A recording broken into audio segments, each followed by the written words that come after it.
jambatan SK Konvent Teluk Intan yang begitu ceria dan paling menarik sekali ia nampak melibatkan pelbagai bangsa.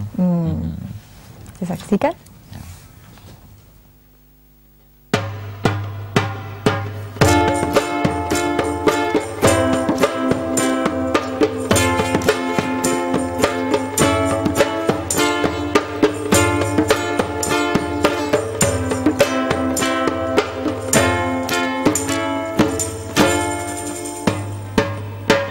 Siapa bilang aku seperti dia?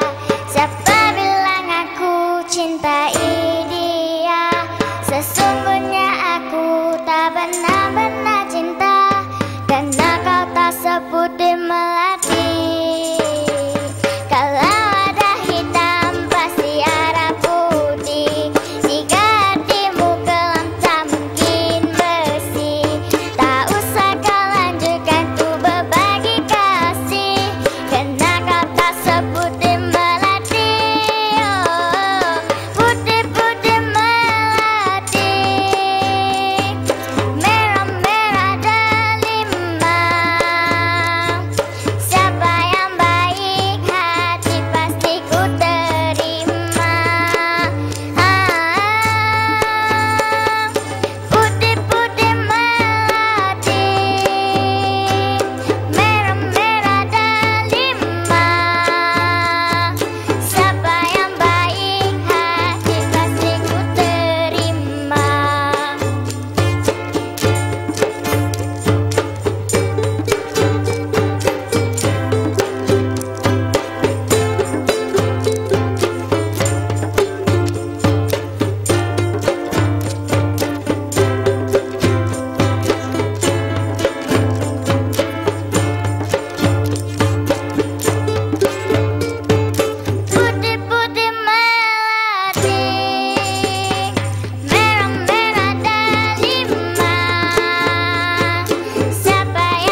ucap salam dululah. Biar warga SK Convent Teluk Intan melihat kami bersiaran pada pagi ini yang telah tertangguh tarikhnya dari bulan Mac. Kita bertangguh. Alhamdulillah hari ini kita dapat bersiaran bersama-sama dengan MSI. Sebenarnya apabila saya pindah ke SK Convent Teluk Intan, saya mencari apakah yang boleh dilihat ataupun kalau sebut SK Convent, apa dia ikon dia tu? Ada kebitaraan yang ini. Kalau sebut sesuatu SK Convent. Jadi sebenarnya saya mengambil masa lebih kurang setahun lebih tu untuk mencari. Pada mulanya saya mencadangkan untuk buat mini orkestra. Tetapi guru muzik saya kata terlalu banyak instrumen yang perlu dimainkan. Ya, kosnya kita pun mungkin kurang mampu. Jadi secara tidak sengaja sebenarnya saya pergi ke kedai menjual alat muzik. Saya sebenarnya nak membeli violin, nak belajar violin untuk diri saya sendiri. Lepas tu saya praktis, bunyinya macam menyakit.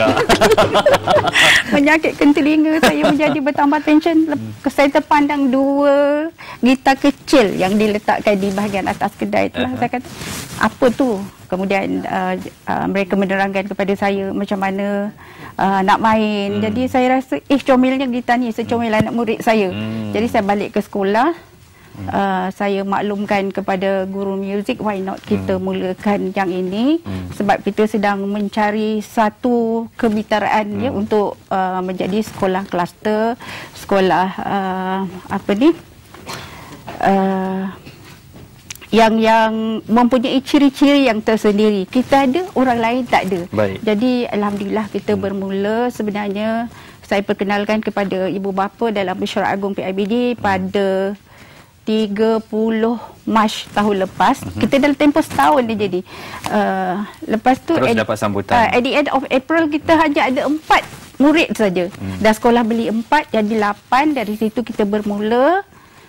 Kita buat persembahan yang pertama sempena Hari Guru di peringkat daerah Hili Perak. Itu pun orang tak tahu kita offer. 2014 mereka telah memenangi peringkat saringan sebelum ini, jadi mereka akan ke Floria 2014. Nah, ini dia. Ini ada di luar dataran Sri Pentas, di mana pelajar sekolah menengah vocasional Sepang menyertai pertandingan ini tahun lalu dan telah pun memenangi emas, ya Izwan. Pingat emas untuk kategori sekolah menengah, dan itu pada tahun 2013. Pada tahun 2012 mereka memenangi pingat gangsa bagi kategori yang sama untuk Floria Garden Award 2012. Tahun lalu mereka menggunakan bunga orkid untuk menghiasi taman mereka, dan pada tahun ini temanya ialah begonia. Bunga begonia.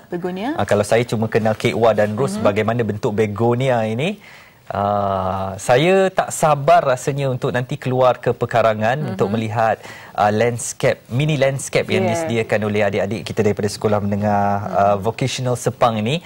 Dan mungkin ada eloknya juga kalau saya belajar nama bunga-bunga tu daripada. Tapi kalau bahasa Melayu nama bunga bagi tahun ini? Asam batu. Itu pun sumpah pertama kali saya dengar bunga asam batu. Saya bertanya tadi, asam batu tu bagaimana? Adakah ia ada daunan saja ke atau ada bunganya sekali? Saya agak malu juga Wani, sebab pengerusi kita Tan Sri John Jaafar ada di sini. Saya mungkin akan dipanggil kerana tak mengenali bunga asam batu. Saya tak tahu bentuk bunga asam batu ni macam mana, tapi begonia namanya. Begonia. Ada, kalau anda juga adalah daripada golongan saya yang tidak mengenali bunga ni, ada eloknya juga untuk ke Putrajaya bermula 14 hingga 22 Jun ini. Ke Floria 2014. Nanti kalau boleh kita akan cuba sapa adik-adik kita di luar mereka sana. Mereka akan terus menghiasi pekarangan Sri Pentas dengan mini landscape daripada pohon begonia ini. Jadinya anda diharapkan terus bersama dengan kami untuk melihat hasilnya nanti. 2013 merupakan tahun pertama kalau kita tengok dari segi pelaksanaannya begitu panjang sehingga ke tempoh 2025. Dan itu baru fasa yang tak dikatakan fasa yang fasa singkat lah, Doktor, 2013 dalam tempoh setahun. Jadi sebelum kita pergi lebih jauh, kalau dapat Doktor perincikan PPPM ini apakah yang membezakannya dengan dasar-dasar ataupun pelan pendidikan yang telah pun dirangka sebelum ini, dari segi kebaikannya dan juga pelaksanaannya bagaimana, Doktor? Okey, bismillahirrahmanirrahim. Assalamualaikum warahmatullahi wabarakatuh. Okey, seperti semua tahu bahawa Pelan Pembangunan Pendidikan Malaysia ataupun singkatannya PPPM telah dilancarkan pada tahun 2013 dan ini merupakan pelan yang pelan strategik Kementerian Pendidikan. Jadi apa yang membezakan antara pelan strategi ini dengan pelan-pelan lain sebelum ini adalah cara macam mana kita merangka pelan ini. Kalau untuk pelan ini kita telah mendapatkan pendapat daripada semua golongan masyarakat, terutamanya daripada ibu bapa, rakyat sendiri, dan juga kita dapat kajian-kajian di peringkat antarabangsa, contohnya daripada World Bank, UNESCO, dan 9 universiti telah pun terlibat dalam menjalankan kajian untuk mendapatkan input yang sebenarnya, dan daripada input-input dan pandangan orang ramai kita merangka pelan ini.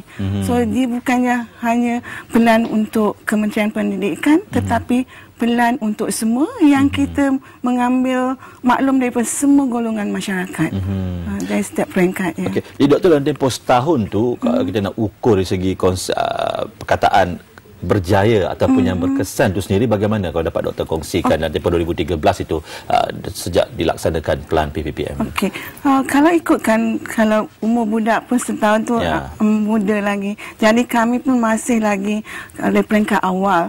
Jadi walau bagaimanapun, apa yang berbezanya pelan ini dengan pelan-pelan yang terdahulu adalah dari segi kita memantau pelaksanaannya. Apabila kita merangka pelan ini, ianya satu pelan yang memang komprehensif, yang kita telah tahu apakah inisiatifnya, apakah hala tujunya, apakah sasaran yang perlu dicapai. Kalau dan itulah yang membezakan. Contohnya, kalau satu inisiatif itu kita dah merangka daripada apakah sasaran yang kita nak, KPI yang setiap, kalau sebelum ini kita di kementerian tu kurang berfokus kepada KPI, tetapi untuk kali ini kita lebih berfokus kepada apakah KPI-nya, dan KPI outcome-nya mestilah berasaskan kepada keberhasilan murid. Jadi apa yang kita buat sekarang, inisiatif ini adalah bertumpu kepada keberhasilan murid, dan cara pemantauan kita adalah lebih agresif. Setiap minggu, setiap pencapaian kita ukur. Kenaan dalam usaha untuk transformasikan mereka sebelum bersedia dengan cabaran yang digariskan oleh PPPM itu. Pertama sekali, kita sekarang harus bergerak daripada sistem persekolahan sahaja kepada sistem pembelajaran, mana learning system. Maknanya dimasukkan, kalau tak dulu pembelajaran murid ni bergantung pada apa yang berlaku di sekolah. Tapi sekarang ni sepatutnya kita menekankan bahawa pembelajaran murid itu kepada learning system, itu maknanya di luar sekolah pun mereka boleh terlibat dengan pembelajaran. Jadi maknanya peranan ibu bapa ni sangat penting.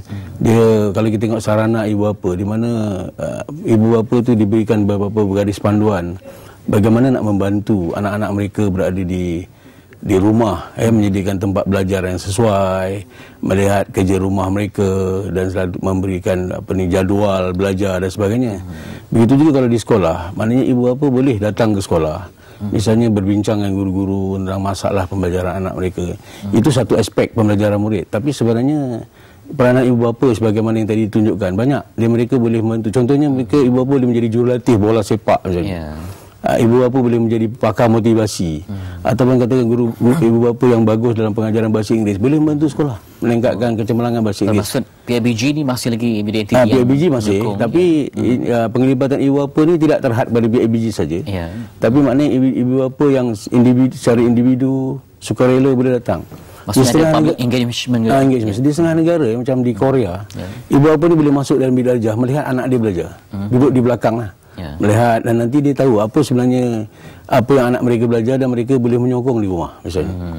Baik, Datuk, kalau kita lihat kepada antara kita fokus kepada sekolah-sekolah ni, kita sedari bahawa ada sekolah yang prestasi tinggi, mungkin sekolah di kawasan kampung yang juga mungkin memerlukan kepakaran dana dan sebagainya. Bagaimana ini dapat diseimbangkan, Datuk, termasuk kawasan di pedalaman dan sebagainya?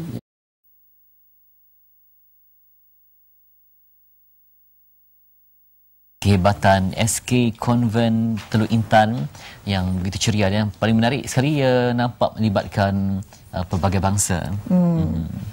Kita saksikan.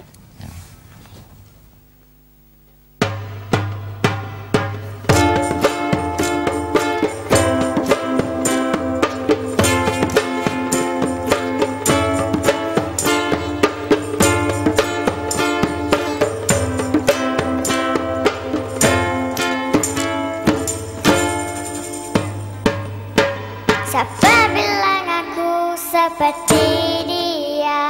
Siapa bilang aku cintai dia? Sesungguhnya aku tak benar-benar cinta, karena kau tak sebut di melati. Kalau ada hitam pasti ada putih. Jika hatimu kelam tak mungkin bersih. Tak usah kau lanjutkan ku berbagi kasih, karena kau tak sebut di melati. Oh, putih-putih melati, merah-merah delima.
nak ucap salam dululah. Biar warga SK Convent Teluk Intan melihat kami bersiaran pada pagi ini yang telah tertangguh tarikhnya dari bulan Mac. Kita bertangguh. Alhamdulillah hari ini kita dapat bersiaran bersama-sama dengan MSI. Sebenarnya apabila saya pindah ke SK Convent Teluk Intan, saya mencari apakah yang boleh dilihat ataupun kalau sebut SK Convent, apa dia ikon dia tu? Ada kebitaraan dia ini.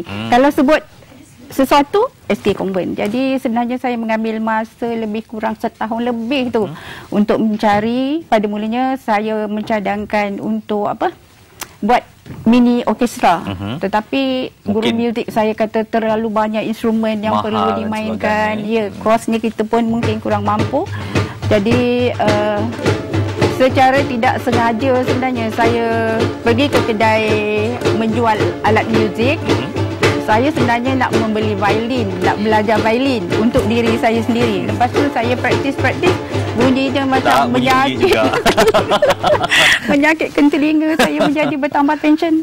Saya terpandang 2 gitar kecil yang diletakkan di bahagian atas kedai tu. Saya kata, apa tu? Kemudian mereka menerangkan kepada saya macam mana nak main. Jadi saya rasa, comelnya gitar ni, secomel anak murid saya. Jadi saya balik ke sekolah. Saya maklumkan kepada guru muzik, why not kita mulakan yang ini, sebab kita sedang mencari satu kebitaraan untuk menjadi sekolah kluster, sekolah yang mempunyai ciri-ciri yang tersendiri. Kita ada, orang lain tak ada.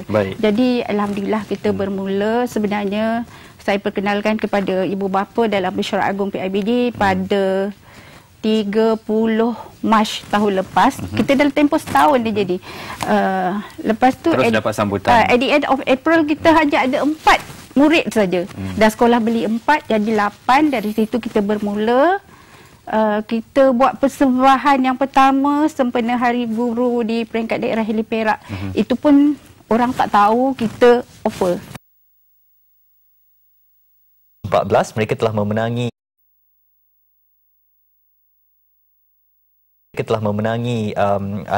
peringkat saringan sebelum ini, jadi mereka akan ke Floria 2014. Nah, ini dia. Ini ada di luar dataran Sri Pentas, di mana pelajar sekolah menengah vokasional Sepang menyertai pertandingan ini tahun lalu dan telah pun memenangi emas, ya Izwan.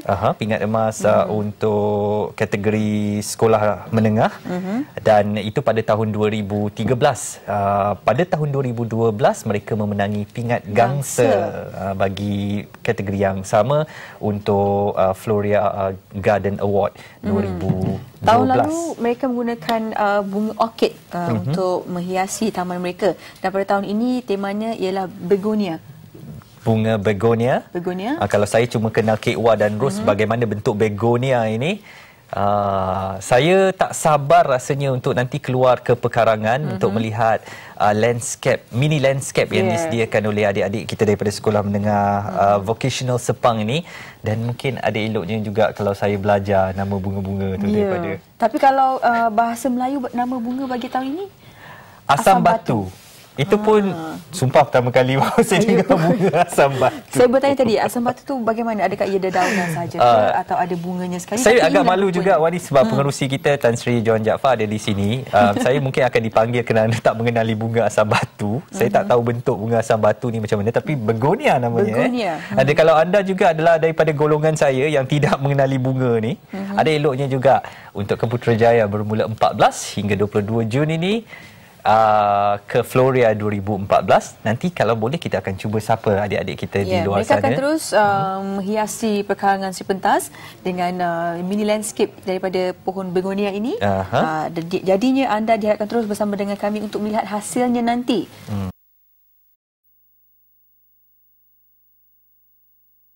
Merupakan tahun pertama kalau kita tengok dari segi pelaksanaannya begitu panjang sehingga ke tempoh 2025, dan itu baru fasa yang tak dikatakan fasa yang fasa singkat lah, Doktor, 2013 dalam tempoh setahun. Jadi sebelum kita pergi lebih jauh, kalau dapat Doktor perincikan PPPM ini apakah yang membezakannya dengan dasar-dasar ataupun pelan pendidikan yang telah pun dirangka sebelum ini, dari segi kebaikannya dan juga pelaksanaannya bagaimana, Doktor? Okey, bismillahirrahmanirrahim. Assalamualaikum warahmatullahi wabarakatuh.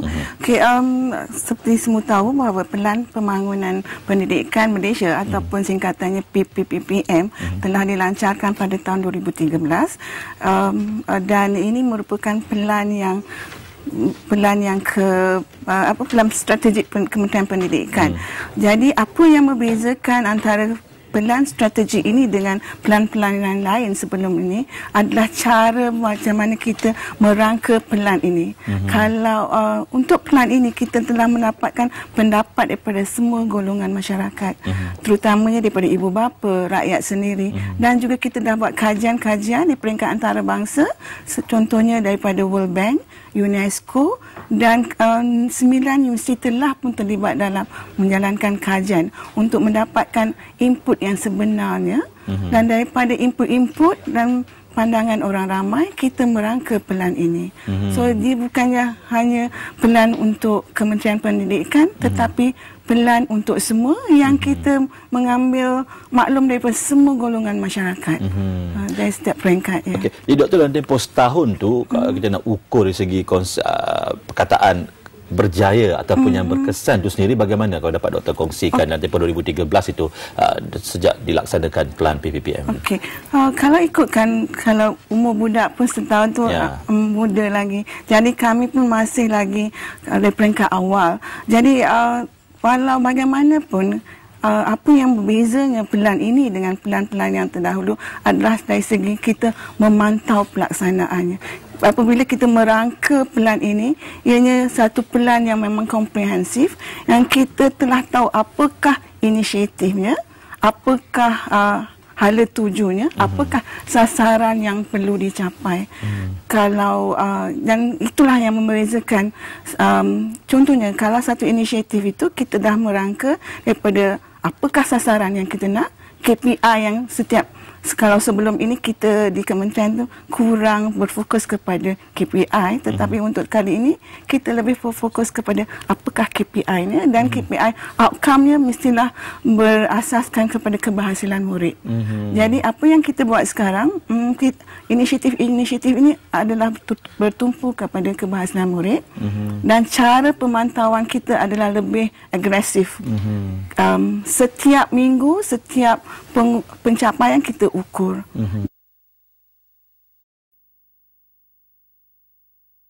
Dalam usaha untuk transformasikan mereka sebelum bersedia dengan cabaran yang digariskan oleh PPPM itu. Pertama sekali kita sekarang harus bergerak daripada sistem persekolahan sahaja kepada sistem pembelajaran, mana learning system. Maknanya dimasukkan kalau tak dulu pembelajaran murid ni bergantung pada apa yang berlaku di sekolah. Tapi sekarang ni sepatutnya kita menekankan bahawa pembelajaran murid itu kepada learning system tu, maknanya di luar sekolah pun mereka boleh terlibat dengan pelajaran. Jadi maknanya peranan ibu bapa ni sangat penting. Dia kalau kita tengok sarana ibu bapa di mana ibu bapa tu diberikan beberapa garis panduan bagaimana nak membantu anak-anak mereka berada di rumah, menyediakan tempat belajar yang sesuai, melihat kerja rumah mereka dan selalu memberikan jadual belajar dan sebagainya. Begitu juga kalau di sekolah, maknanya ibu bapa boleh datang ke sekolah, misalnya berbincang dengan guru-guru tentang masalah pembelajaran anak mereka. Itu satu aspek pembelajaran murid. Tapi sebenarnya peranan ibu bapa sebagaimana yang tadi ditunjukkan banyak. Mereka boleh membantu. Contohnya mereka ibu bapa boleh menjadi jurulatih bola sepak misalnya. Ibu bapa boleh menjadi pakar motivasi, ataupun katakan guru ibu bapa yang bagus dalam pengajaran bahasa Inggeris boleh membantu sekolah meningkatkan kecemerlangan bahasa Inggeris. Maksud PIBG ni masih lagi menjadi entiti PIBG masih menyokong, tapi penglibatan ibu bapa ni tidak terhad pada PIBG saja. Tapi maknanya ibu bapa yang secara individu sukarela boleh datang. Maksudnya ada public engagement. Di setengah negara macam di Korea, ibu bapa ni boleh masuk dalam bilik darjah melihat anak dia belajar, duduk di belakang lah. Melihat, dan nanti dia tahu apa sebenarnya apa yang anak mereka belajar, dan mereka boleh menyokong di rumah misalnya. Baik, Datuk, kalau kita lihat kepada antara kita fokus kepada sekolah-sekolah ni, kita sedia hari bahawa ada sekolah yang prestasi tinggi, mungkin sekolah di kawasan kampung yang juga mungkin memerlukan kepakaran, dana dan sebagainya. Bagaimana ini dapat diseimbangkan, Datuk? Termasuk kawasan di pedalaman sebagainya? Sebenarnya kalau kita hendak membantu kawasan luar bandar dan pedalaman ini bukan saja dari aspek keuangan ataupun fizikal dan sebagainya, kemudahan-kemudahan asas seperti sekurang-kurangnya macam keperluan asas bagi sebuah bilik darjah di sekolah mesti mencukupi. Selain daripada itu, misalnya kita perlu menyediakan guru-guru yang berkualiti di sana. Kita hantar guru-guru yang bagus-bagus, yang cemerlang, kita hantar ke luar bandar. Mereka boleh bantu meningkatkan pembelajaran murid begitu. Dan begitu juga dengan kepemimpinan sekolah. Maka kita boleh letakkan pengetua yang hebat, yang bagus di seluruh bandar. Dan ini terutamanya kalau dia menjadi pemimpin instruksional, mereka boleh meningkatkan kecemerlangan sekolah itu. Jadi banyak perkara bantuan ini bukan saja dalam bentuk dana peruntukan, tapi dalam bentuk sumber manusia. Dalam bentuk macam contoh sekarang kita ada SISC School Improvement Specialist Coach tu. Ataupun kita juga ada SIP. Yang ini boleh membantu meningkatkan kompetensi guru-guru dalam pengajaran dan juga meningkatkan kompetensi kepimpinan sekolah. Dan ini dan selain daripada itu juga kita menggerakkan PIBG misalnya. Kita harapkan supaya PIBG di luar bandar ini juga, kalau mereka tidak mampu dari segi keuangan, dia boleh bantu dari segi tenaga misalnya. Kita tengok pernah setengah sekolah di mana dia mengadakan kelas-kelas malam. Ibu bapa boleh bantu dari segi misalnya memastikan murid-murid ini misalnya balik ke rumah dengan selamat sampai ke rumah dan sebagainya. Ada sekolah-sekolah saya tengok begitu. Betul, dia sumbangan di tenaga pribadi. Komitmen.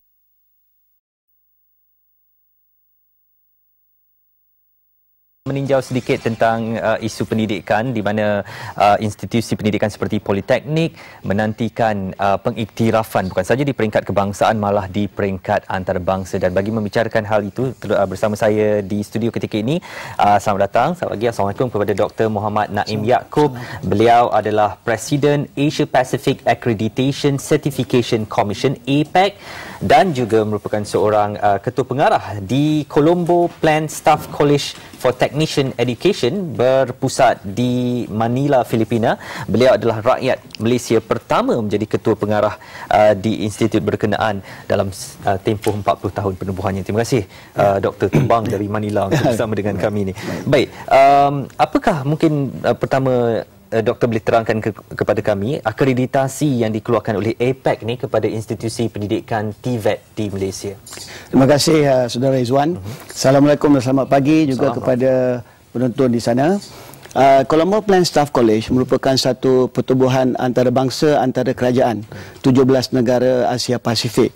Di bawah pertubuhan ini kita wujudkan Suruhanjaya Akreditasi dan Pensijilan Asia Pasifik ataupun APAC. Dan tujuan APAC ini untuk memastikan bahawa institusi pendidikan teknik vokasional di 17 negara ini memenuhi tahap kualiti yang perlu. Dan di zaman sekarang apabila berlaku globalisasi, liberalisasi, terutama tentang komuniti ASEAN yang akan diwujudkan tahun depan, maka berlaku nanti pergerakan antara sumber manusia, antara negara.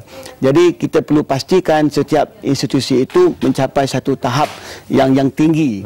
Jadi inilah perlunya satu badan yang bebas, badan yang berkecuali, pihak ketiga untuk datang dan memastikan bahawa segala kriteria yang diperlukan oleh institusi itu wujud. Jadi dengan itu memberi keyakinan kepada pelajar, kepada ibu bapa untuk memilih institusi yang baik. Juga kepada majikan sebagai satu petunjuk bagi mereka untuk memilih lulusan yang baik daripada institusi yang telah diakreditasi. Baik, saya difahamkan dari pembacaan saya ada 3 institusi politeknik di Malaysia yang telah menerima akreditasi APAC ni. Tetapi sebelum tu mungkin doktor boleh maklumkan kepada penonton apa kelebihannya kalau sesebuah institusi ini memiliki pengiktirafan dari badan-badan antarabangsa seperti APAC. Baik. Yang pertama, ia memberi satu gambaran bahawa institusi ini mencapai satu tahap kualiti yang tinggi dan juga memberi satu maklum balas kepada mereka apabila diakreditasi. Kita memberi maklum balas terhadap apa lagi jurang yang ada supaya mereka dapat mempertingkatkan lagi. Yang keduanya memberi satu petunjuk kepada pihak majikan untuk memilih lulusan. Kalau lulusan itu datang dari sebuah institusi yang diakreditasi, maka majikan lebih yakin untuk mengambil lulusan daripada institusi berkenaan. Kerana mereka telah melalui satu proses yang sangat detail dan teliti, melibatkan 7 kriteria utama. Jadi saya lihat bahawa perjalanan menuju mendapat akreditasi antarabangsa ni bukan sekelip mata. Kalau dilihat semua institusi yang mendapat ini, terutama Politeknik Malaysia yang mendapat anugerah emas ini, telah bertahun-tahun mereka memulakan dengan ISO, mereka mendapat pengiktirafan daripada Canadian Technology Accreditation Board, dan seterusnya APAC.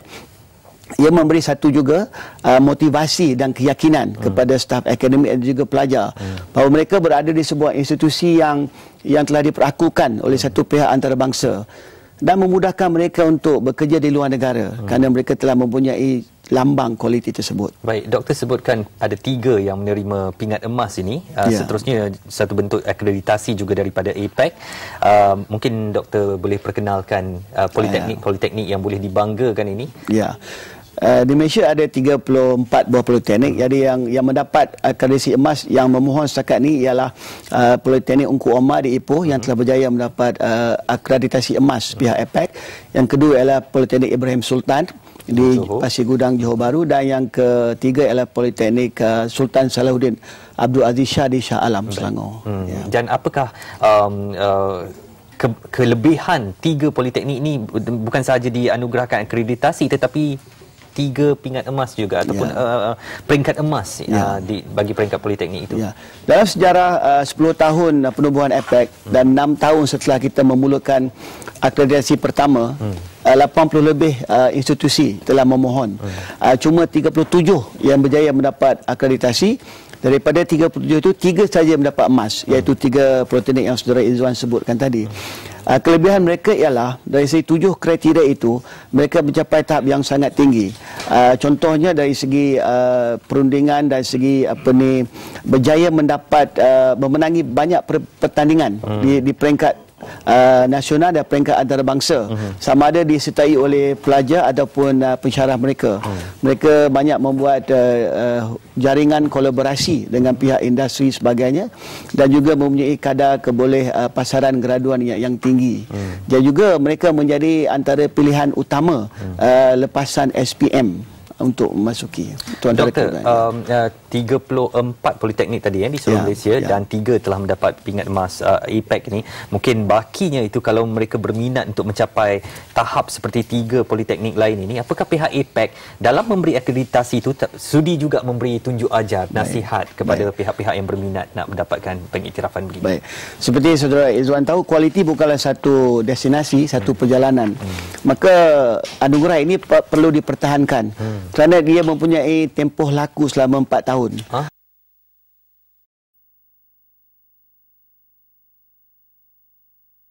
Pendidikan merupakan tunjang utama kepada sebuah negara dalam usaha kita untuk mencapai sebuah negara yang maju, dan khususnya ada banyak visi dan misi negara sendiri, dan khususnya pendidikan ini perlu satu aspek yang amat penting sekali. Dan yang terkini apa yang telah pun digarapkan ataupun telah pun direncanakan oleh kerajaan khasnya Kementerian Pendidikan, iaitu termasuklah Pelan Pembangunan Pendidikan Malaysia 2013-2025 yang mencakupi segenap aspek termasuklah pendidiknya, ibu bapa dan juga warga kementerian itu sendiri. Dan bercakap mengenai pendidikan ini juga, Nurul, ada seorang individu yang memang sebut saya namanya akan terkenal seantero Malaysia. Dan ini antara usaha dalam untuk menyokong pelaksanaan transformasi pendidikan itu sendiri. Okey, dan seperti yang saya sebutkan sebelum kita berhenti tadi, kita akan bercakap mengenai The Arsyad Ayub Foundation Lecturer Series dalam menyokong pelaksanaan transformasi pendidikan. Elok molek kiranya kalau kita perkenalkan dua-dua orang pertama kita yang didatangkan. Penjuru kita tadi, kita bertembung tadi ada orang datang kan. Memang confirm dia datang, iaitu Profesor Dr. Khadijah Mak Khalid, pengarah eksekutif Institut Antarabangsa Polisi Awam dan pengurusan Infuma Universiti Melaya. Selamat datang, Prof. Terima kasih. Dan di sebelah sana dan Cik Azhari Arsyad, pengarah Yayasan Arsyad Ayub YAA. Selamat datang. Terima kasih, selamat pagi. Sebelum kita bercakap lebih lanjut mengenai siri ataupun lecture series ni, kalau kita kongsikan sedikit latar belakang siapakah Tan Sri Datuk Haji Arsyad bin Ayub ini, yang merupakan seorang individu yang antara lain memainkan peranan penting dalam sistem pendidikan negara kita. Yang percaya kepada peluang kedua, dan pastinya juga Tan Sri Datuk Haji Arsyad ini, kalau kita imbas kembali, dilahirkan di Muar Johor Darul Takzim dan mulakan pendidikan awal di Sekolah Melayu Parit Keluma Muar Johor. Beliau dulu banyak terlibat dalam perancangan agenda pembangunan negara, khususnya pada era selepas kemerdekaan negara, dan juga agenda pembangunan inilah juga yang menjadi teras pentadbiran kepada Allahyarham Tun Abdul Razak. Ya, di samping itu juga Tan Sri Datuk Haji Arsyad Ayub dikenali sebagai orang yang bertanggungjawab dalam pembangunan Universiti Teknologi Mara UiTM, iaitu sebuah universiti yang tubuhkan bagi memberikan peluang pendidikan tinggi yang lebih baik kepada golongan bumi putra. Itu bukan hanya dalam sistem pendidikan, malah Tan Sri juga berpengalaman luas dalam pentadbiran awam di negara ini dengan memegang jawatan-jawatan penting di dalam pelbagai jawatan kerajaan maupun kementerian. Itu antara kelebihan dan juga siapakah sebenarnya Tan Sri Datuk Haji Arsyad bin Ayub. Ini bukunya. Ya, kan cakap tadi Second Chance, A Life and Mission of Arsyad Ayub. Okey, itu mengenai Tan Sri Datuk Haji Arsyad Ayub. Sebelum kita nak tanyakan Prof mengenai menyokong pelaksanaan transformasi pendidikan, saya nak bertanya dengan Cik Azhari Arsyad dulu selaku pengarah Yayasan Arsyad Ayub. Kalau dapat diceritakan, diperincikan sedikit mengenai yayasan itu sendiri bagaimana? Yayasan Arsyad Ayub atau YAA ditubuhkan pada tahun 2008 dan charter YAA ini sebenarnya untuk membantu mereka yang daripada socio-economic strata yang berkurangan, mungkin sebab atas kemiskinan, kewangan. So itu beza kami dengan katalah dengan MARA JPA. Kita target orang yang berpotensi tinggi, tapi mungkin sebab atas kemiskinan mereka, kesusahan mereka tak dapat mencapai yang macam yang dapat 9A itu. So YAA ni memberi bantuan kewangan, dan beban mereka jadi beban kita. So we take out beban dia dan kita ambil daripada dia punya worry dan kita tanggung beban mereka.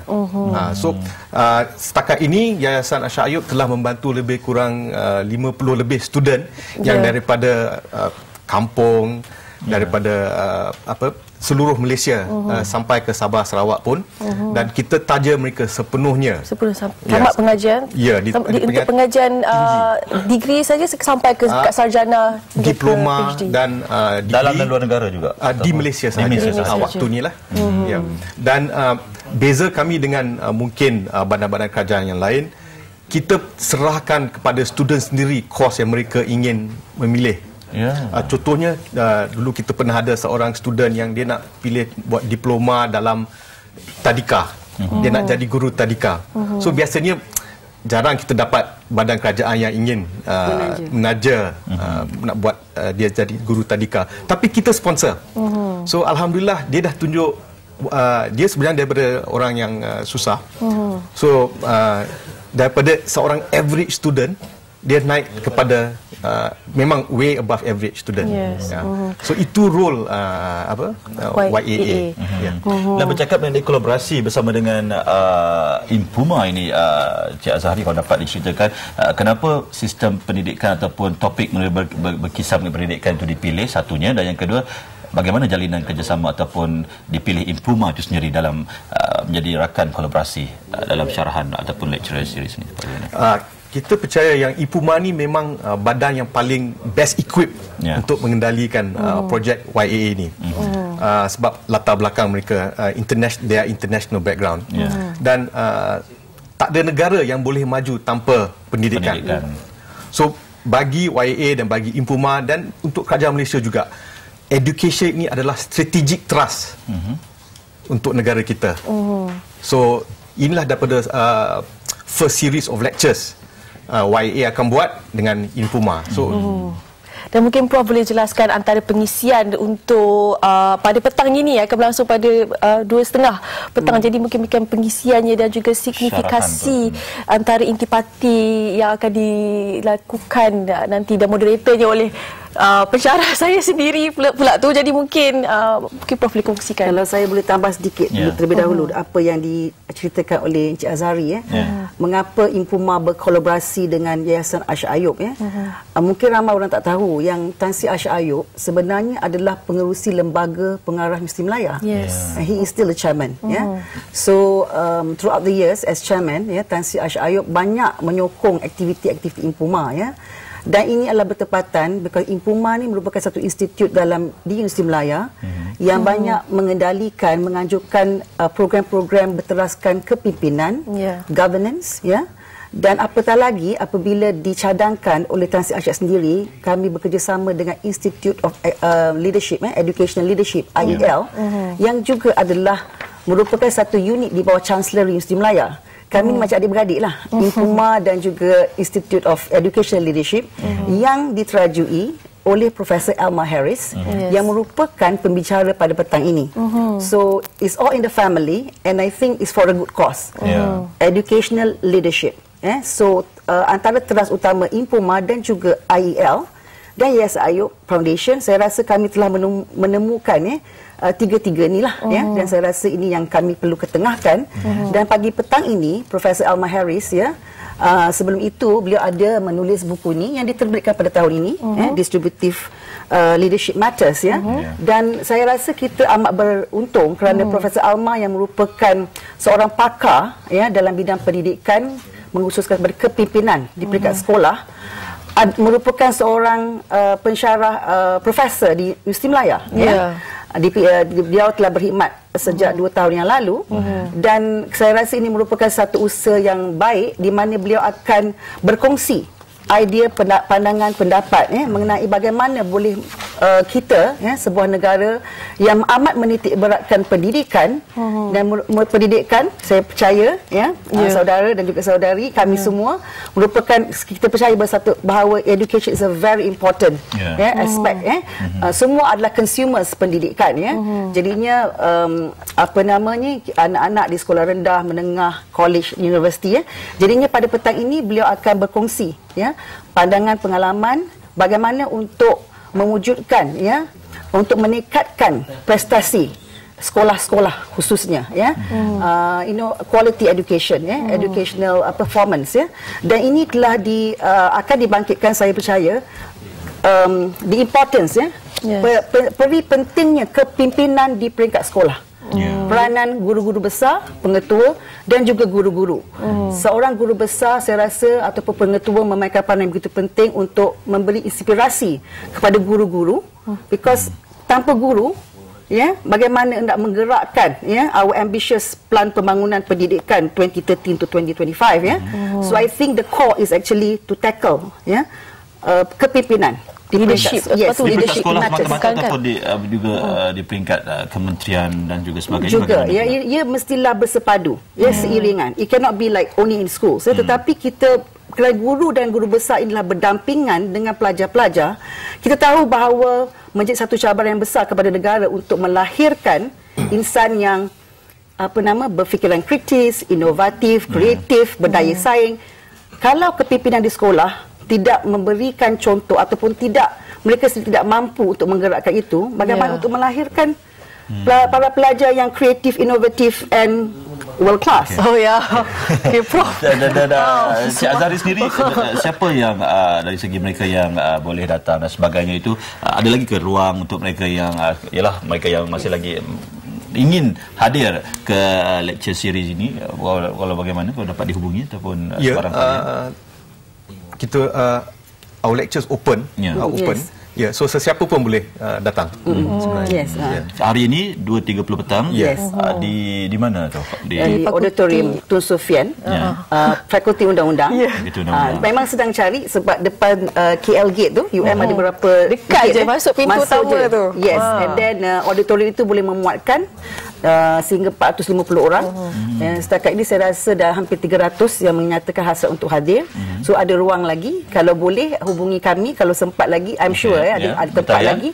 Ya, nombor taliannya kalau saya ingatlah, kalau Impuma lah 037903 7967 7970 dan 72. Okey. Right. Itu yang menarik tentang Wind Orchestra, finale Wind Orchestra Sekolah Berasrama Penuh, yang mana sebelum ini menampilkan 8 hingga 9 pasukan. Kali ini hanya top 5 yang terpilih dikuasai oleh sekolah-sekolah premier seperti Alam Shah, Star TKC.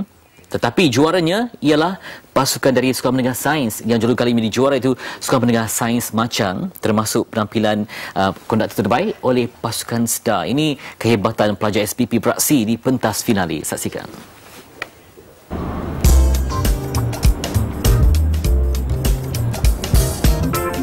Berlangsung di Dewan Agong Tuanku Chancellor DATC, Universiti Teknologi Mara Shah Alam, finale Wind Orchestra telah berjaya disempurnakan oleh Duli Yang Teramat Mulia Tuanku Said Faizuddin Putra, Ibni Duli Yang Maha Mulia Tuanku Said Sirajuddin Jamalulai, Raja Muda Perlis. Diadakan buat kali ke-16, acara ini melibatkan 5 buah sekolah berasrama penuh dari seluruh Malaysia yang berjaya melayakkan diri ke pusingan akhir. Tujuan kita terlibat adalah kita merasakan pengalaman musikal yang positif adalah sangat penting bagi setiap murid lah, setiap kanak-kanak. Jadi kita sangat menyokong program asrama penuh ni kerana mereka memahami kepentingan muzik dan bagaimana muzik boleh melahirkan seorang individu yang holistik, dia mempunyai kekuatan dari semua aspek. Contohnya kalau you lihat mereka buat persembahan itu 80 orang, 60 orang sekurang-kurangnya lah atas pentas tu. Itu latihan yang terlibat untuk mereka boleh membuat persembahan bersama. Dia punya disiplin, dia punya dedikasi, komitmen.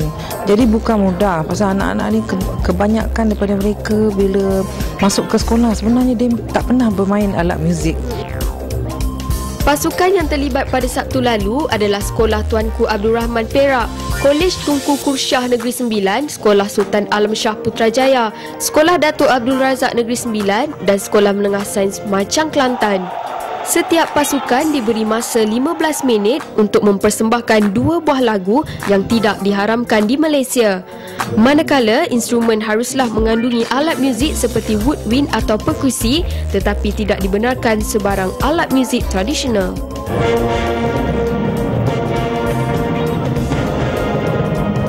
Setelah ia diadili oleh 5 juri profesional dari dalam dan luar negara, kira-kira jam 6 petang, keputusan rasmi pertandingan telah diumumkan. Sekolah Menengah Sains Machang dinobatkan sebagai juara dengan hadiah berupa piala pusingan serta wang tunai RM5,000. Membawa pulang piala pusingan serta wang tunai RM500, konduktor terbaik pula dianugerahkan kepada Sekolah Datuk Abdul Razak Negeri Sembilan. Kami menendangkan Pancinelo Overture to a Romantic Comedy dan Tanah Pusaka. Tentunya kami merasa bangga dan merasa sangat gembira kerana usaha penaklukan kami selama setahun lebih untuk lagu ini telah berjaya terbalas. Perasaan sebelum tanding memanglah adatnya kami semua agak berdebar kerana persediaan kami merasakan cukup, tapi sebalik kami merasakan cukup. Dan apabila melihat pasukan lain yang sama hebat sama bertanding, buatkan kami berasa ada sedikit gusar, tapi alhamdulillah kami berjaya menakutkan anugerah juara. Sebagai konduktor, kamu seorang, kamu kena handle 60 orang.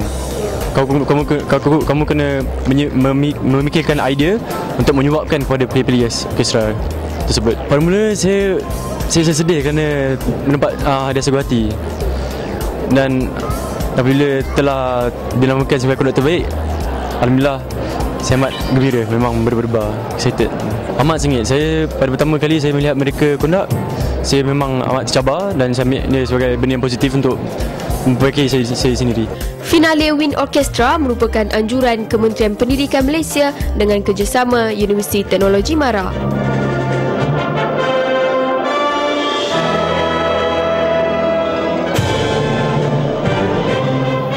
Saya di sana memang rasa meremang lah sebab kehebatan pelajar beraksi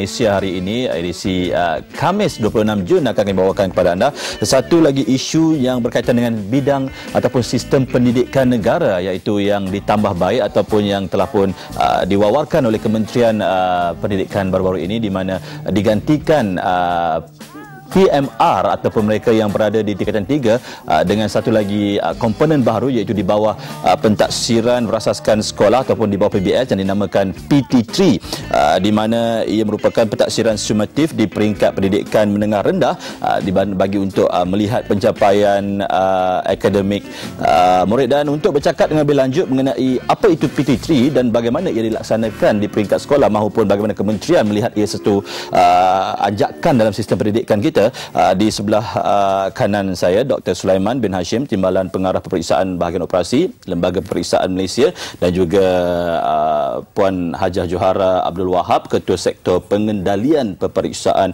Menengah Rendah dan Rendah Lembaga Peperiksaan Malaysia.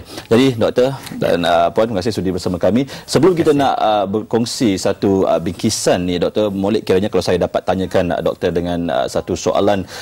Dikatakan PT3 ini merupakan pentaksiran sumatif. Kalau kita tengok elemen dalam PBS ataupun pentaksiran berasaskan sekolah itu terdapat dua elemen. Yang pertama formatif dan yang kedua adalah sumatif itu sendiri. Jadi kalau dapat diceritakan dengan lebih terperinci, apakah itu yang dikatakan elemen pentaksiran sumatif itu dalam PT3 itu, Doktor? Okey, terima kasih. Boleh. Jadi pentaksiran ini, sebelum tu saya rasa elok kalau sekiranya saya terangkan sikit tentang apa yang dimaksudkan dengan pentaksiran itu. Sebab kadang-kadang bagi orang yang berbeza, istilah pentaksiran itu fahaman dia agak berbeza. Jadi bagi kami pentaksiran itu adalah merupakan satu proses untuk mengumpul maklumat. Jadi kalau pelajar-pelajar, anak-anak kita ni kan yang di sekolah ini, mereka belajar.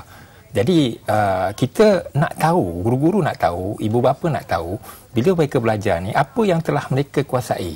Sebab dalam kita punya pembelajaran tu kita ada apa yang kita panggil sebagai curriculum standard, kan, yang mana dalam curriculum ini dia menyatakan apakah yang seharusnya pelajar-pelajar ini kuasai, apakah skill yang mesti mereka miliki selaras dengan sesuai dengan tahap peringkat umur mereka.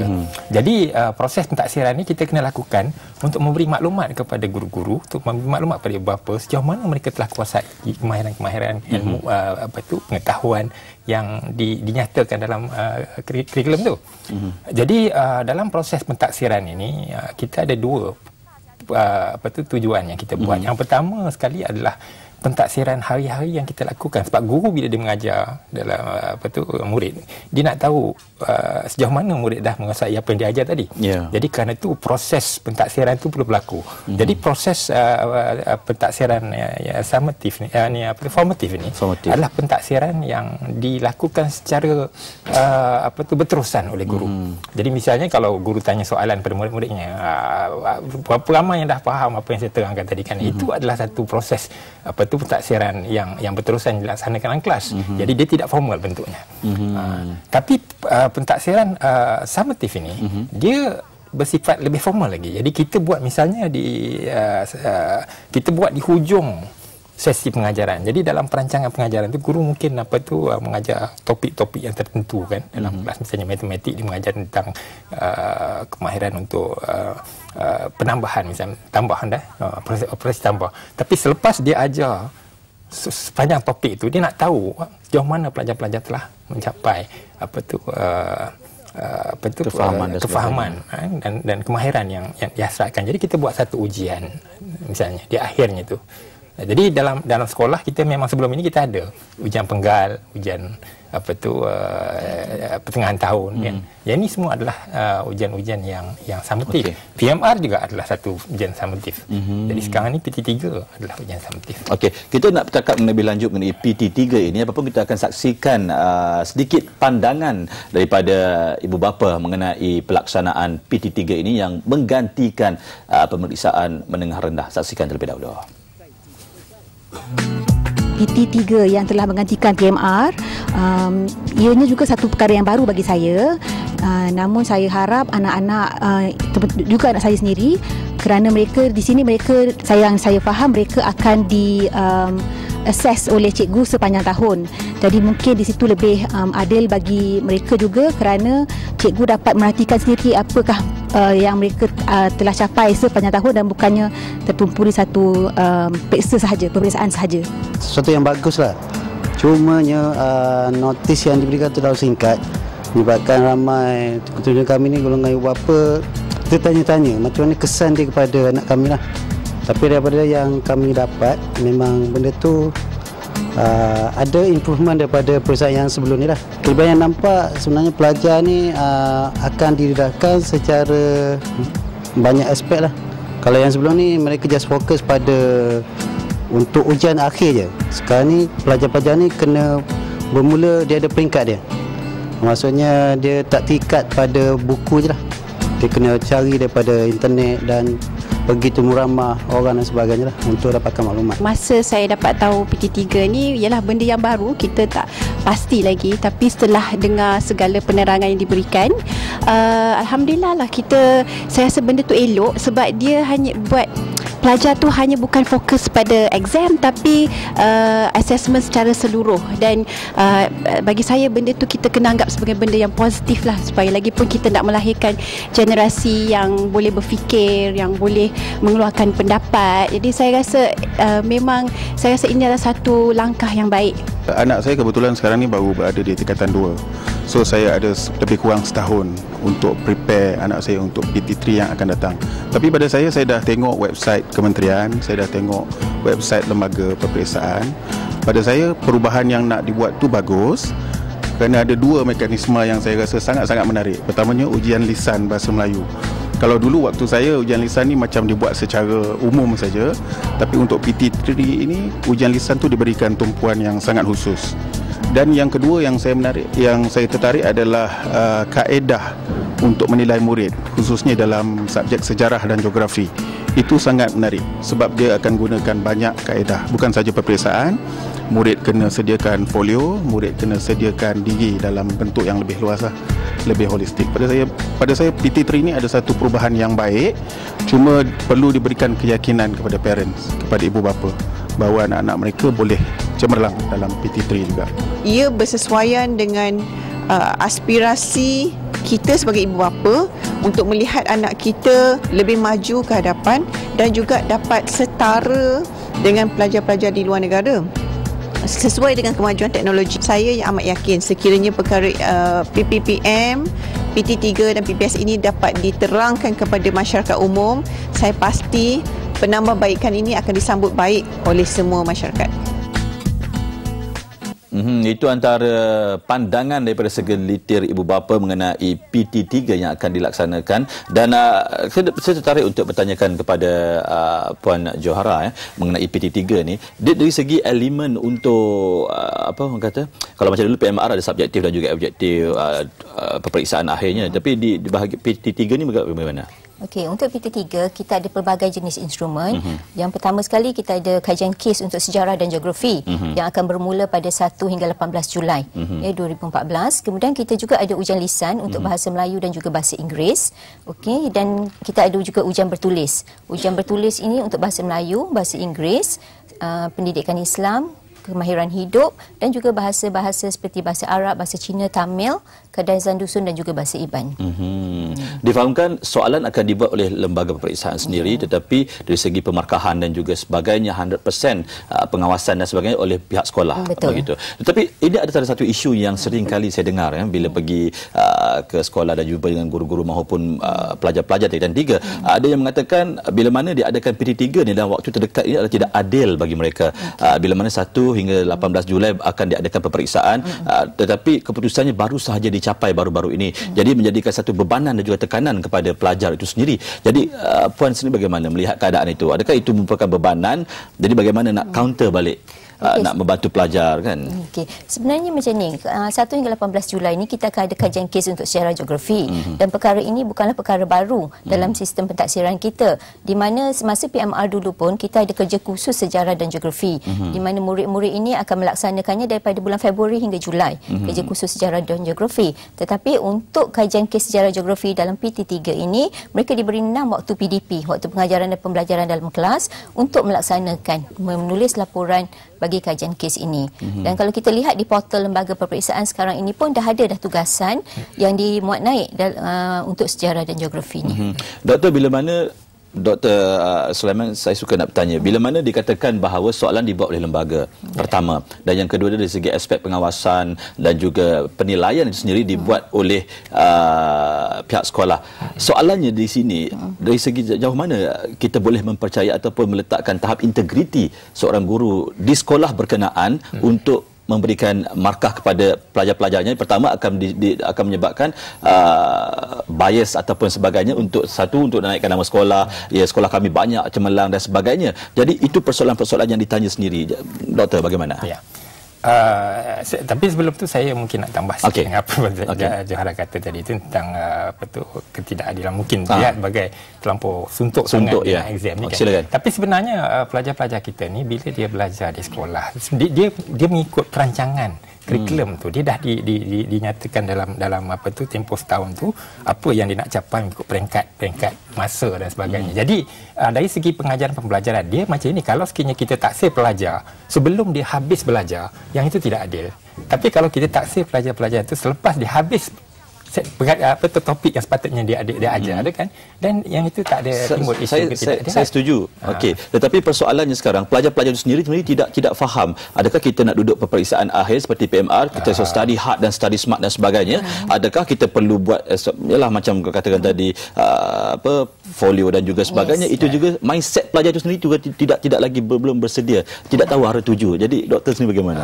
Itulah saya peranan guru ke ataupun peranan guru tu penting untuk menyediakan anak-anak. Tapi kerana tu fokus kita sebenarnya dalam pendidikan ni adalah untuk memastikan perkembangan pelajar itu kan mengikut perancangan kurikulum yang telah disediakan. Jadi selagi mana guru-guru mengikut perancangan itu, takkan timbul isu. Tapi cara kaedah pentaksiran cuma sekarang ni sebenarnya kita lebih meriah lagi. Kalau dulu kan pentaksiran ni hanya pen and pencil saja. Itu saja. Tetapi sekarang ni kita dah mempelbagaikan kaedah pentaksiran itu. Skill tu lagi bertambah. Lebih bertambah. Tapi dalam konteks kepercayaan guru-guru yang memeriksa integriti itu sendiri. Sebenarnya kita sebenarnya memang meyakini bahawa guru-guru kita ni adalah individu yang berintegriti. Kerana tu kita pun hantar anak-anak kita percaya. Kita anak guru-guru kita didik anak-anak kita ni kan. Cuma concern masyarakat terhadap integriti itu kita ambil maklum. Kerana itu dalam kita memberi kepercayaan kepada guru untuk membuat pemeriksaan ini, kita juga menyediakan satu prosedur untuk memastikan integriti itu berada pada tahap yang tinggi.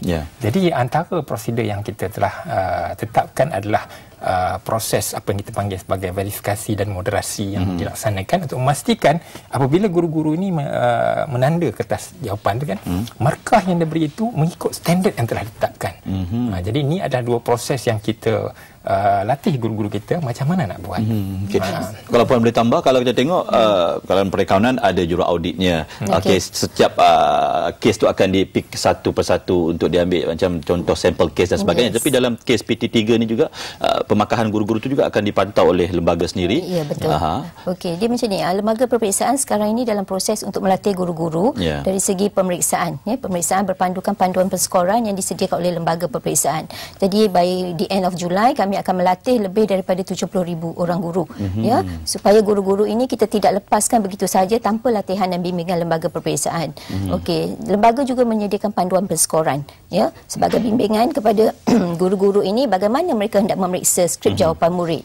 Okey, bagi mereka yang telah kita beri latihan, kita akan latih mereka sebagai pentaksir, personal pentaksiran. Dan mereka ini akan pergi ke sekolah-sekolah mengambil sampel skrip 10%, dan mereka akan membuat pemeriksaan semula. Ini kita katakan sebagai moderasi pemeriksaan. Controlling di situlah. Yes. Dan sekiranya kita dapati bahawa more than 25% atau lebih daripada 25% daripada pemeriksaan guru itu beza markahnya lebih daripada 5%, kita akan mohon guru itu untuk memeriksa semula. Yes. Di situ ada quality control. Quality control di situ. Yes. Saya suka juga nak bertanya, kalau dulu kita tengok PMR ada yang 8A, kalau dapat berapa A kau dapat 8A, berapa A 9A, tetapi di sini PT3 ni pula bagaimana? Dia punya keputusan pelaporan itu sendiri bagaimana? Baik, pelaporan bagi PT3 dalam bentuk grade, dalam bentuk grade A sampai F. Dan kita ada juga tafsiran grade. Contohnya A untuk cemerlang, B untuk kepujian, C untuk baik. Maksudnya masih lagi lah macam 8A apa semualah. Sampai kepada F, iaitu tidak menguasai lagi. Kita tak ada konsep gagal dalam PT3. Cuma itulah yang satu yang saya nak minta supaya masyarakat memahami bahawa PT3 ini cuma satu daripada komponen pentaksiran. Sebab pentaksiran kita ada lagi 3 yang lain, itu yang PJK, kemudian kita ada pentaksiran psikometrik, kita juga ada pentaksiran sekolah. Jadi dalam pelaporan yang dikeluarkan nanti bukan hanya satu PT3 saja, dan masyarakat tak harus melihat hanya markah PT3 itu saja sebagai satu laporan. Sebab kita akan keluarkan laporan yang pentaksiran sekolah juga. Jadi pentaksiran ini harus dilihat secara bersama. Betul. Baiklah, terima kasih diucapkan kepada Dr. Sulaiman dan juga Puan Hajah Johara atas perincian secara holistik sedikit mengenai PT3 yang dikatakan kolaborasi itu bukan sahaja daripada pihak pelajar sahaja, tetapi bahkan secara kelompok, termasuklah guru dan juga kementerian itu sendiri dalam menjayakan sistem pendidikan negara, ataupun lebih tepat saya katakan PPPM 2013 dan 2025. Baiklah, kita nak bersama dengan Elis Kanda dan juga Fariha yang asyik tadi cakap pasal Transformers lagi ke? Ada sikit, lepas ni kita sambung tentang Transformers. Silakan. Ini bercakap tentang antara yang dilakukan oleh pihak sekolah untuk mengangkat reputasi dan juga keupayaan dan skill ataupun bakat para pelajar sekolah tu dengan memberi mereka peluang untuk membawa bakat mereka luar daripada ruang lingkup sekolah saja. Ini mengenai Sekolah Menengah Kebangsaan Sri Putri yang sememangnya sebuah sekolah berprestasi tinggi yang terkenal dengan Win Orkestranya. Merupakan juara orkestra 2013. Jadi kali ini kita nak menyaksikan latihan telah lalui. Sebab mereka nak ke Vienna. Jadi sesuatu yang menarik lah, ada pengalaman untuk mengadakan persembahan di luar negara. Jadi nak saksikan sesi latihan yang dilakukan.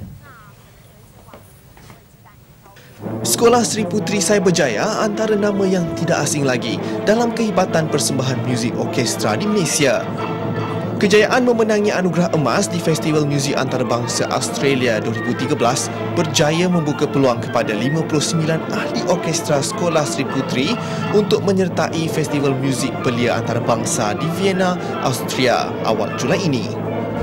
Sananya kita ada 60 lebih kurang 60 countries. Jadi termasuklah negara-negara yang hebat-hebat, Amerika, Germany, Kanada, Australia, New Zealand. Jadi saya rasa satu kebanggaan anak-anak murid saya dan begitu juga dengan ibu bapa yang lain. Kami mendapat peluang menjejak kaki ke sana, dan saya juga dimaklumkan kami adalah merupakan sekolah asrama penuh yang pertama yang dapat menjejakkan kaki membuat persembahan di Vienna sana. Persediaan mengadakan persembahan di Vienna dilakukan setiap hari bermula sejak awal tahun lagi.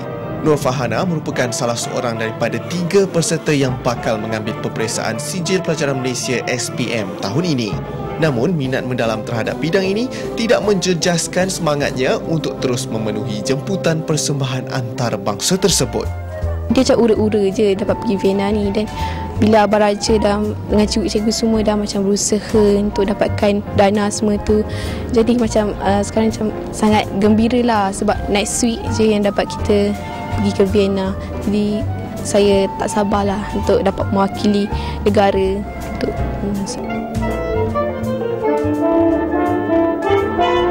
pada form 1 lah saya main daripada French Horn sampai form 5, tukar-tukar. Antara banyak instrumen saya adalah instrumen paling susah. Abang berdasarkan apa yang Abang Raja katalah. Dan dia susah sebab maybe dia punya bentuk instrumen tu Dan untuk blow tu pun kena banyak air lah, kena letak dalam tu. Walaupun kita berminat dalam muzik, pembahagian masa untuk study tu pun penting juga.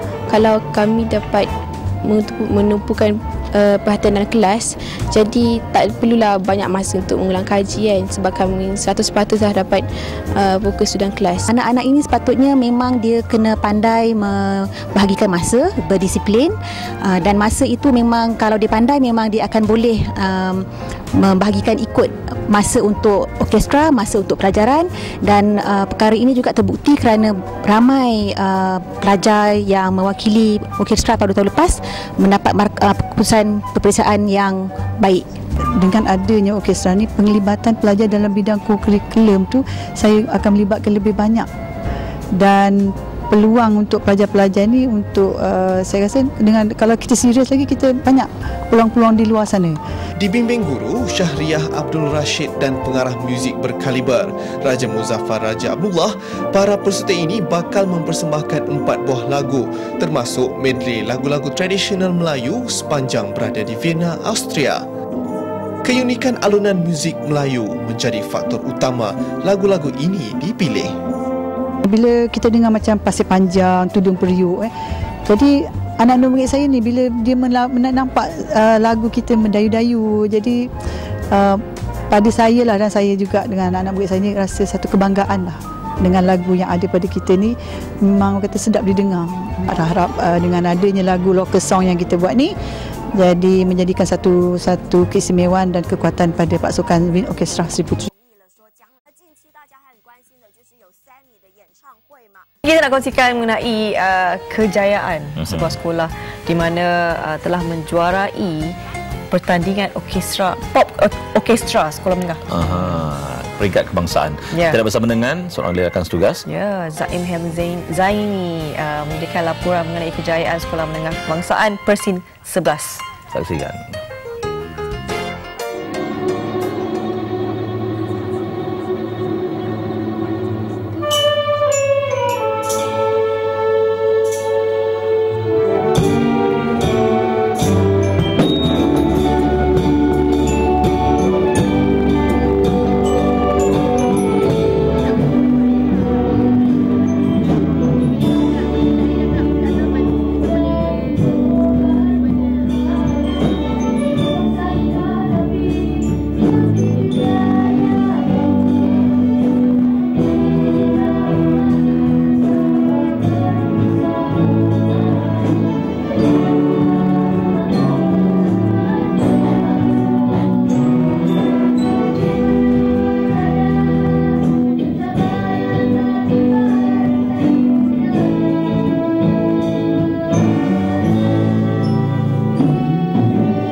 Okey, itu dia lagu yang cukup bertenaga sekali, iaitu bertajuk Standing in the Eyes of the World. Assalamualaikum, terima kasih rakan sekali sepintas. Hari ini istimewa, saya berada di Sekolah Menengah Kebangsaan Putrajaya Persing 11-1 dan bersama dengan 60 orang pelajar yang daripada awal lagi dah cukup banyak berlatih untuk menghiburkan anda pagi ini. Apa khabar semua? Tengok ceria semuanya. Walaupun kami ucapkan tahniah kerana mereka ini merupakan johan untuk pertandingan Orkestra Pop Patriotisme Kebangsaan 2014. Tahniah. Cikgu dah belanja belum? Belum lagi. Okey, kita nak bersama terus dengan guru muziknya, iaitu Hishamuddin Mat Jahari. Apa khabar? Baik. Masuk dekat sikit. Okey, boleh bercakap tentang orkestra yang dididangkan oleh anak-anak murid kita yang daripada dekatan 1 dengan 5 Ya. Okey. Mungkin nak kongsikan sikit bagaimana agaknya tercetusnya idea untuk menyertai pertandingan yang sekira amat menakjubkan seperti ini. Ya, okey. Terima kasih. Saya rasa idea untuk menyertai pertandingan ini datangnya dicetus oleh pengetua kita sendiri, iaitu Puan Sri Halimah binti Abdul Majid, ya, yang mana dia nak melalui pertandingan ini kita boleh meletakkan tahap di mana kita nak capai. Kan? Jadi kalau kata pertandingan ini diadakan pada 21 Jun yang lalu, ya, betul. Baru lagi. Dan bagaimana agaknya kalau boleh Encik kongsikan dia punya sisi latihan. Saya faham kan hari-hari berlatih ni mesti penat semua ni. Bagaimana? Okey, sebenarnya untuk pertandingan pada tahun ini kami dah plan awal lagi, di mana latihan telah pun bermula sejak tahun lepas lagi. Kami telah buat pada bulan 11 tahun lalu, kami buat camp music yang mana dalam pada sepanjang camp 4 hari itu kami jemput juga tenaga pengajar daripada luar, daripada UiTM Shah Alam. Kalau boleh kongsikan juga bersama penonton MHR pagi ini, berapa buah sekolah yang terlibat dalam pertandingan akhir pertandingan orkestra pop ni? Pada tahun ini hanya 6 pasukan yang menyertai, tetapi kami rasa berbanggalah kerana boleh dikatakan semua sekolah yang bertanding itu merupakan sekolah SBP, sekolah berprestasi tinggi, sekolah kluster, dan kami ini hanya sekolah harian biasa tetapi boleh bergelar juara. Alhamdulillah. Tepuk sikit. Okey, kita nak tanya lagi Cikgu sebenarnya, tapi kita juga nak menyapa beberapa orang saya nampak murid-murid yang gigih orang kata memainkan muzik lah daripada awal sampai sekarang. Kita nak bersama dulu dengan dia punya konduktornya. Kira orang kuat lah dalam menghidupkan suasana muzik ni. Apa khabar adik? Baik. Nama saya Amirul Syamil. Amirul. Okey, Amirul ni dikirakan sebagai mereka ataupun individu yang ditugaskan menghidupkan mood muzik ini. Macam mana Amirul mengendalikan 60 pelajar di bawah Amirul sendiri?